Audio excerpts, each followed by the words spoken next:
Hello students, grand mathematics analysis class में आपका स्वागत है। आज क्लास 10th के हम लोग बहुत ही इम्पोर्टेंट क्वेश्चन को देखेंगे जो कि हर साल ऑब्जेक्टिव में भी आता है और सब्जेक्टिव में भी दिया हुआ रहता है। यह हम लोग देखेंगे आज एक्सरसाइज 2.2 के क्वेश्चन नंबर 2 को। तो आप लोग कॉपी और कलम लेके तैयार हो जाइए। जो भी क्वेश्चन आए स्क्रीन पे तो पहले आप उसे बना लीजिए और फिर देखिए कि मेरे आंसर से आपका आंसर मिलता है या नहीं। और आपको अगर कुछ डाउट हो तो कमेंट में अपने डाउट को अवश्य लिखिएगा।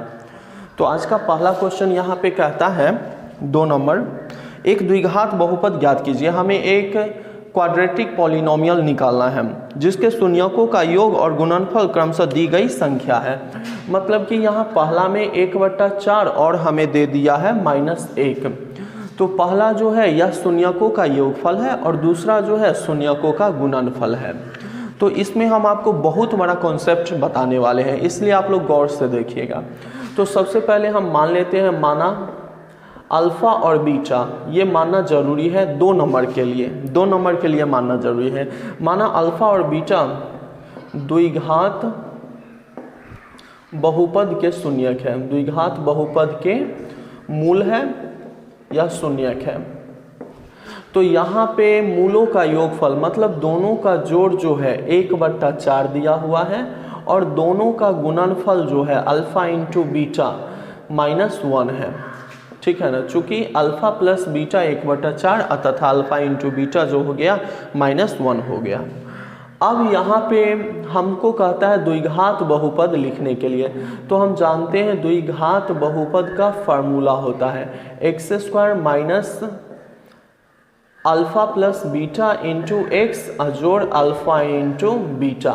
तो x² minus alpha plus beta का मान 1/4 x लगा दिए जोड़ अल्फा इंटू बीटा का मान -1।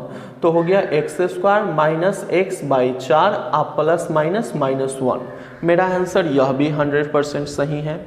लेकिन हमको स्टैंडर्ड फॉर्म में लिखने के लिए कहता है। यहाँ पे कहने का मतलब ये बट्टा में जो 4 है इसको हटा देना है। तो कैसे हटाएंगे, देखिए यहाँ पे सबसे पहले इसका एलसीएम ले लेंगे। तो 4 को x² से गुना करेंगे, 4x² माइनस x माइनस 4। तो जो ऊपर वाला पार्ट आया इसी को अभिष्ट बहुपद करके हम लिख देंगे। तो हो गया यहाँ अभिष्ट बहुपद। अभिष्ट बहुपद जो हो गया ये हो गया यहाँ पे मेरा 4x² माइनस x माइनस 4 हो गया यह आंसर। अब बहुत बच्चों को डाउट रहता है कि ये सही है या ये। दोनों सही है, दोनों सही है। क्यों सही है उसका रीजन हम जान लेते हैं। हम इससे देखते हैं, यहाँ पे जांच लेते हैं। अगर ये दोनों अलग है तो मूलों का योगफल और मूलों का गुणनफल जो होगा, जो उसका वैल्यू होगा वो अलग अलग आएगा। तो देख लेते हैं हम यहाँ x² माइनस x/4 -1। यहाँ पे a का मान तो x² का गुणांक 1 है, b का मान तो x का गुणांक -1 बट्टा में 4 है और अचर पद जो है -1 है।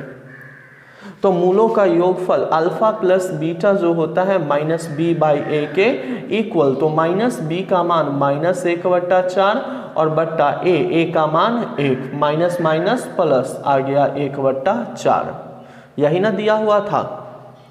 उसके बाद मूलों का गुणनफल अल्फा इंटू बीटा c/a होता है। c का मान यहाँ -1 है और a का मान जो है 1 है, तो आ गया -1। गुणनफल यही ना दिया हुआ है। अब ये जो आया है इससे हम देख लेते हैं। तो ये है मेरा 4x² माइनस x माइनस 4। तो यहाँ पे a का मान x² का गुणांक 4, b का मान तो x का मान -1 और c का मान तो ये हो गया -4। तो यहाँ हम देखते हैं मूलों का योगफल अल्फा प्लस बीटा -b बच्चा में a माइनस b का मान -1 और a का मान 4 माइनस माइनस प्लस तो 1/4। योगफल 1/4 दिया हुआ है। और दूसरा होता है मूलों का गुणनफल अल्फा इंटू बीटा। तो ये हो गया मेरा c/a के इक्वल। तो c का मान -4 और a का मान यहाँ पे है 4 तो 4 से 4 कट गया एक बार में, -1 गुणनफल -1 दिया हुआ है। तो हम अगर बट्टा में रहे तो उसका एलसीएम लेके ऊपर वाला पार्ट को अभीष्ट बहुपद करके लिख देंगे, बिल्कुल सही होगा। या हम यहाँ भी छोड़ सकते हैं, परंतु किताब में ये आंसर देता है। ठीक है, अगला प्रश्न हम देखेंगे। यहाँ पे सेकेंड नंबर दिया हुआ है। सेकेंड में कहता है यहाँ √2 और 1/3, √2 और 1/3। तो ये हो गया यहाँ, चूंकि मूलों का योगफल अल्फा प्लस बीटा √2 हो गया और तथा अल्फा इंटू बीटा यह जो है 1/3 हो गया। हमें द्विघात बहुपद निकालने के लिए कहता है, तो फार्मूला तो पता ही है, हमें लिखेंगे द्विघात बहुपद। इसके लिए फार्मूला हो गया x² minus alpha plus beta into x अजोड़ alpha into beta. x² alpha plus beta के मान √2x अजोड़ अल्फा इंटू बीटा, इसका मान 1/3। ठीक है, अब इसका हम अलग एलसीएम लेंगे तो 3 को x² से गुना करेंगे 3x², 3 को इससे गुना करेंगे तो 3√2x अजोड़ 1। ऊपर वाला जो पार्ट आया इसे अभीष्ट बहुपद करके लिख देंगे, इसलिए अभीष्ट बहुपद ये हो गया मेरा 3x² माइनस 3√2x प्लस 1 हो गया मेरा आंसर। ठीक है, नेक्स्ट क्वेश्चन कहता है 0√5। ठीक है, अगला दिया हुआ है हमें 0√5। तो 0√5 तीसरा है। इसमें पहला जो है मूलों का योगफल हो गया, अल्फा प्लस बीटा जो हो गया 0 हो गया और अल्फा इंटू बीटा जो हो गया यह हो गया √5। तो हमें कहता है द्विघात बहुपद लिखने के लिए, तो यहाँ हो गया द्विघात बहुपद। द्विघात बहुपद हो जाएगा x² minus alpha plus beta into x जोड़ अल्फा इंटू बीटा।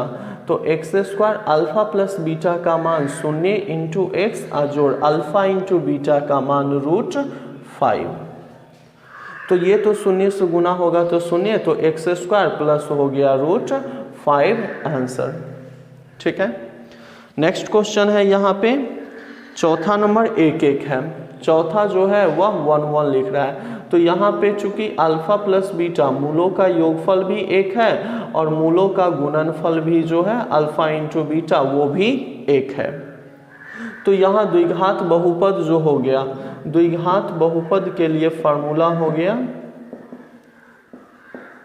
ये हो गया मेरा x² minus alpha plus beta into x अजोड़ हो गया अल्फा इंटू बीटा।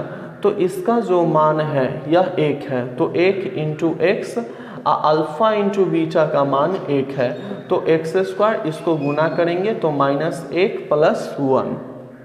ठीक है, नेक्स्ट क्वेश्चन है यहाँ पे दिया हुआ है हमें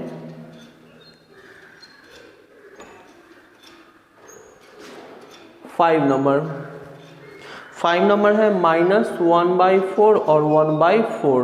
मतलब यहाँ मूलों का योगफल जो है -1/4 है और मूलों का गुणनफल 1/4 है। तो हमें कहता है द्विघात बहुपद निकालने के लिए फार्मूला हम लिख दिए हैं। हो गया x² minus alpha plus beta का मान -1/4 इंटू एक्स अजोड़ अल्फा इंटू बीटा का मान 1/4। तो x² माइनस माइनस प्लस 1 को x से गुना करेंगे x/4 अजोड़ 1/4। अब हम इसका एलसीएम ले लेंगे, ठीक है ना। तो 4 तो हो गया 4x² प्लस x प्लस 1, तो ऊपर वाला हम लिख देंगे। तो यह हो गया मेरा अभीष्ट बहुपद। ठीक है, अभीष्ट बहुपद हो गया 4x² प्लस x प्लस 1। ये ऊपर वाला हम लिख दिए, ये हो गया मेरा इसका आंसर। अगला प्रश्न कहता है यहाँ पे 4 और 1। 4 और 1 दिया हुआ है, इसी में बना देते हैं। छठा नंबर 4 और 1 है, तो मूलों का योगफल जो हो गया 4 हो गया और मूलों का गुणनफल जो है 1 हो जाएगा। तो द्विघात बहुपद के लिए तो ये फार्मूला हो गया x² minus alpha plus beta, alpha plus beta का मान यहाँ दिया हुआ है हमें 4 इंटू हो गया x जोड़ अल्फ़ा इंटू बीटा का मान है यहाँ पे 1 हो गया। तो इसमें चूंकि हर में कोई नहीं संख्या है तो हम जो है इसको इसी फॉर्मेट में छोड़ देंगे। जब बट्टा में रहेगा तो उसका एलसीएम लेके ऊपर वाला पार्ट लिख देंगे और दोनों सही हैं, हम ऐसे भी छोड़ सकते हैं या बट्टा में लिख के भी छोड़ सकते हैं। यदि आप लोगों को मेरा वीडियो अच्छा लगे तो मेरे चैनल को सब्सक्राइब कीजिएगा।